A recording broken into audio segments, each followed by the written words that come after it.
Hello.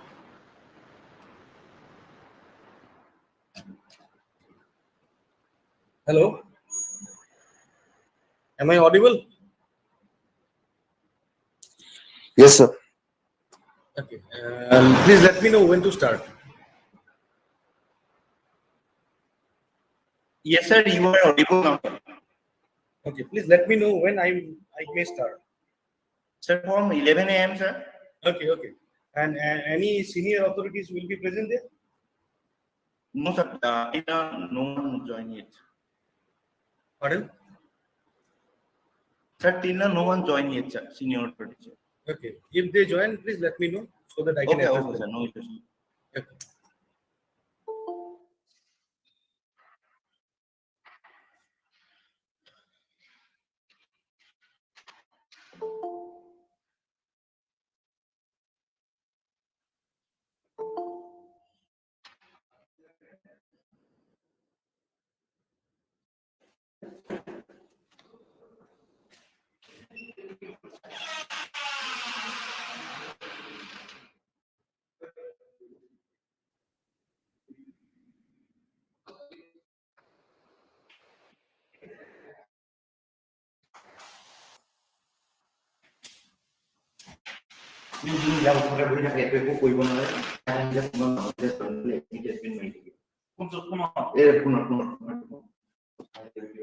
আপনি করছেন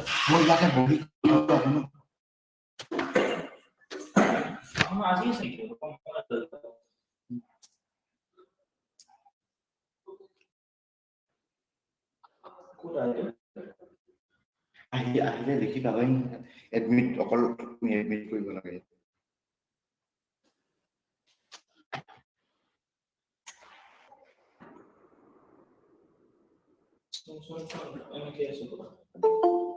আহিছিলে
Somendu sir, am I audible, sir?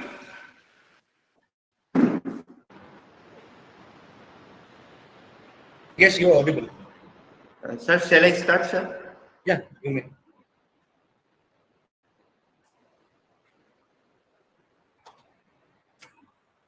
A very good morning to one and all present with us today. Myself, Paul Gogoi, Associate Professor, Faculty of Pharmaceutical Science, Assam Downtown University, would like to welcome you all on the behalf of our department to this webinar.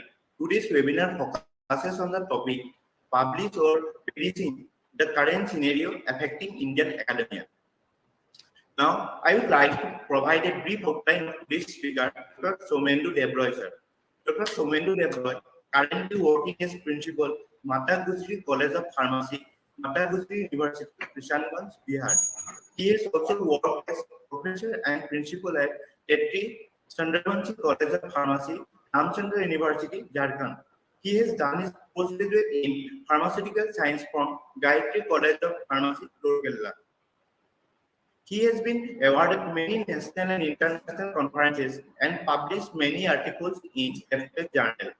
I would like to take this opportunity to invite Dr. Somendu Debroy sir to deliver the lecture based on the topic published or predicting the current scenario affecting Indian academia. Please welcome, sir. Sir, please Thank you, share your Paul. Thank you, Paul. Very good morning to all. To senior authorities of the university, Dean, Faculty of Pharmaceutical Science, all faculty members of Assam Downtown University, Faculty of Pharmaceutical Science, my dear students. So to start with, today the topic is publish or perish. As you all know, today's scenario is to survive in this industry of teaching or pharmaceutical industry, you need to publish. And in this fight to publish, we people are going through a very difficult phase because you see the institutions are asking for publication in every aspect. Paul, is the slide changing? Yes, sir. Yes, sir. Okay. Okay. Okay. So you see the second slide. Here the first scenario was publish. Then it came publish or perish. Then it changed to publish in high impact journals or perish. And now the scenario is publish frequently in high impact journals and maybe you won't perish. This means, you see, there is a constant pressure on the academic fraternity to publish. Now, this is a very good step because when you are supposed to publish, then you need to do research. But the point here is all the institutions providing the facilities to carry out the research, isn't it? If you do not provide the facilities to carry out the research and put pressure on the academic faculty and faculty members to publish, then what will happen? What will happen? Simple thing, they will try to publish and they will fabricate data. So moving on to our third slide, you see, those who can, there is a great saying, it says, those who can, they teach, and those who can't, those who can, they do, Sir, and those who can't, they... Sir, Yeah. Sorry to interfere, sir. Yeah, Paul. Sir, your slide is not moving. Yes, please. Sir, your slide is not visible, sir. Okay, I will try it again.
Is it visible now? Yes, I did. It is visible, sir. But the slides are not changing, I guess. Slide to move on.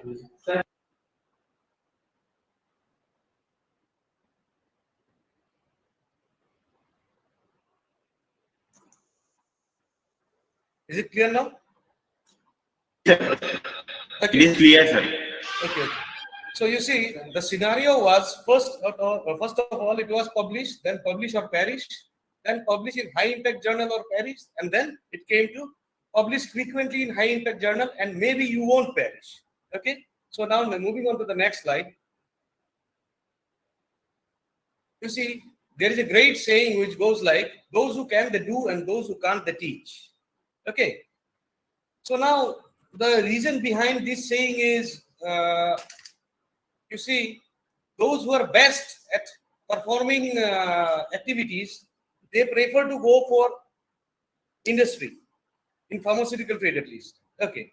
Now, moving on, in Indian business school, at least those who teach don't seem to do research. This was a result of a research study. Okay. So it concluded like in Indian business schools, at least those who teach, they don't seem to do research. That's the outcome of a study on research produced in Indian business school over a period of 20 years. Okay. But you see again, Paul Samuelson, he had written more than 25 papers by the time he was of the age 25 years. That means if you go on performing well, you can publish your papers in high impact journals. But again, then the same thing applies here. If the facilities are provided to conduct research, then it is easier to get published, isn't it? You see, but again, for academia to come up with great research, it is directly proportional to the academic institutions providing the research facilities. Unlike government institutions, all private institutions are not research ready, isn't it? But publish or perish pressure is more in private institutions also. This leads to fabricated data or plagiarized publications. You see, publish or perish is a phrase that describes the pressure put on academics to publish in scholarly journals rapidly and continually. More of that today because you see, there is a huge pressure which says in India, there is a huge pressure which says to get promotion, you need this and this much of publications and this much of impacts. When there is a pressure for number of publications and number of impact factors for your promotion, obviously you will go for promotion. You will want to go for promotion. Indirectly, you will go for publication. If the research facilities are available, it is very good. If it is not available, then comes the fabricated data.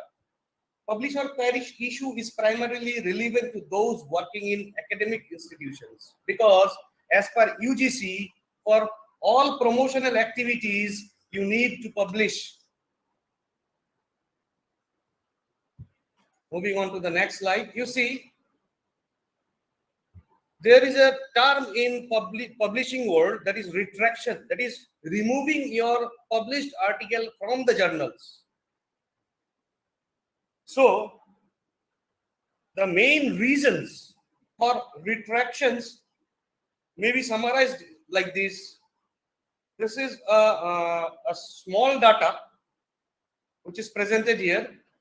The majority of the reason for retraction are duplicated publications, errors, or plagiarisms.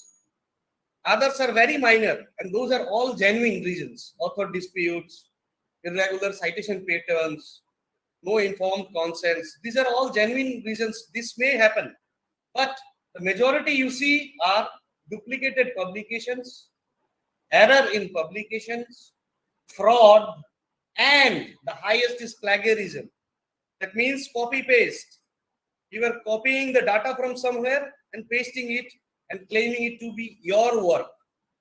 You see, it has been in news few months back that some professors from government institutions from Northeast, they had plagiarized and published papers, due to which their papers have been retracted. Okay, so moving on.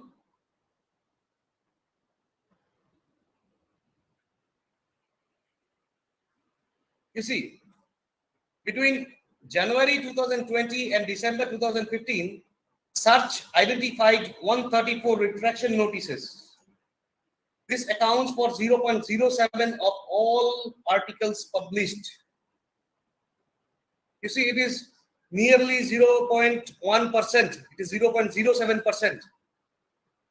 You see, you think about the condition of the pressure is creating. The condition the pressure is creating. The pressure of what? Publish or perish. To sustain in this field of academia, you need to publish. And this undue pressure without giving proper research scope and platform is just doing harm to the academia. Okay, you see, just see the numbers. Moving on next, you see benefit of research. If we actually go for research, what it does, it helps the teachers. It helps the teachers to constantly be in touch with the current research and development activities throughout. Because if you want to go for research, you will obviously look for what sort of works are done and what are the works you can do. You will look for the scope for your research in the present research scenario, isn't it? You see, research is motivated by eagerness and enthusiasm to publish. The presence of enabling environment and self-perception of individuals with respect to his role. Again, you see, Sulok et al. From in 2012 concluded that research plays a key role in development and dissemination of knowledge, distribution or spreading the knowledge, and it leads to the development of new knowledge as well as contribution to the existing knowledge. You see, whenever you are going for research, two things are majorly important. First is how your research is going to impact the society. When you say impacting the society, it means what are the benefits the society can get from your research. Research is not something you will go on doing and without any results, isn't it? So this is one of the most important things. And according, you see, other researchers, they have again said, like, research enhances the quality of teaching and effectiveness because the teachers are in constant touch with the latest research and outcomes of the scientific findings from all over the world. Moving on quickly, values underlying research integrity. To perform a very good research, the values which should be taken in consideration, first of all, it is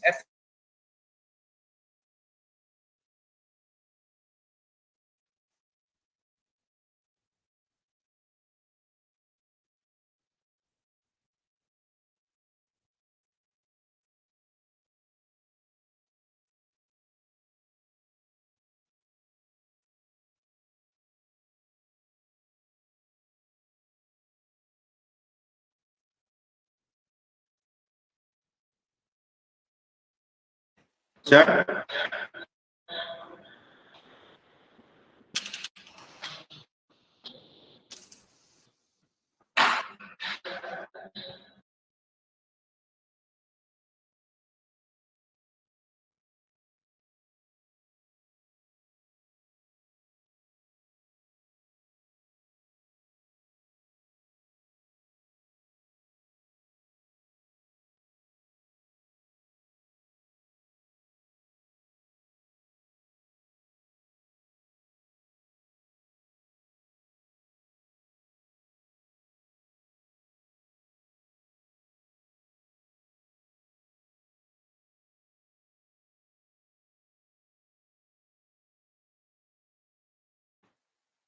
Just wait for a second, as our honorable speaker is having a network problem. It will be resolved shortly.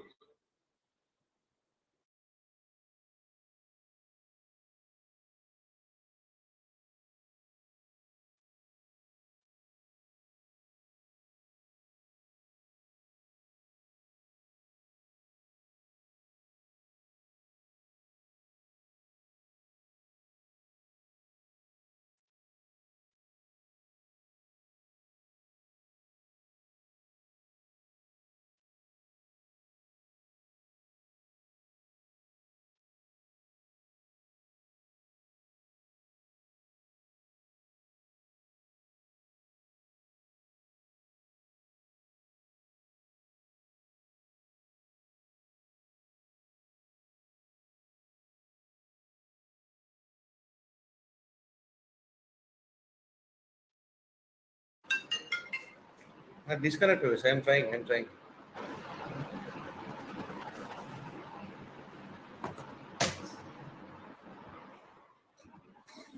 Am I audible now? Yes, sir, you are audible now.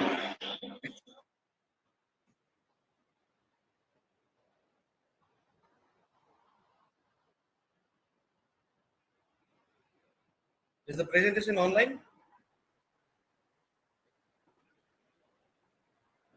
Yes, sir, it is. Okay. Thank you.